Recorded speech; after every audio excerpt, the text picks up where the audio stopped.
Lundi soir, les corbeaux se sont pressés à la salle communale de Cran-Pressé-Ligny pour venir écouter les explications du conseiller d'État Philippe Lebas. Car sous peu, 50 migrants doivent être logés dans l'abri PC situé au cœur du village, de quoi nourrir les inquiétudes de ses habitants. Je crois que nous sommes parvenus à expliquer concrètement les choses, expliquer que c'est une politique qui est difficile, que chacun doit prendre une part de cette politique-là.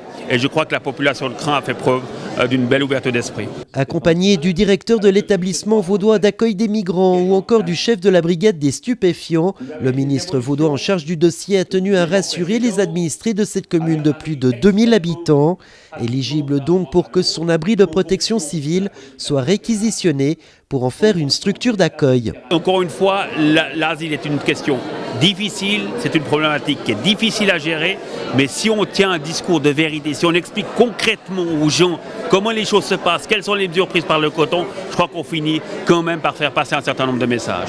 C'était la 13e présentation de ce type pour le conseiller d'État qui a tenu à avoir un discours de vérité. Les flux migratoires dépendent des conditions de navigation sur la Méditerranée ainsi que de l'ouverture des frontières des pays européens.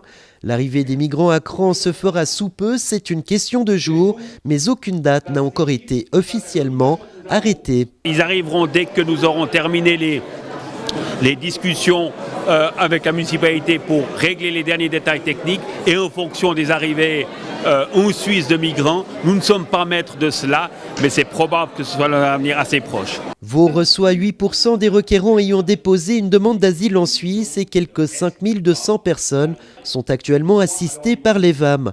L'abri de Cran hébergera pour la nuit des requérants d'asile venus principalement de Syrie, d'Érythrée et de Somalie.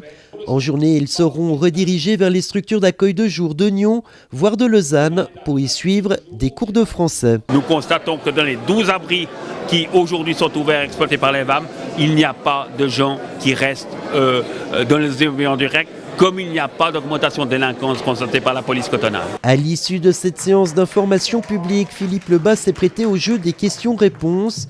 Maladies véhiculées par les migrants, proximité avec les enfants de l'école voisine ou encore avec les filles de la commune, aucune n'a été éludée.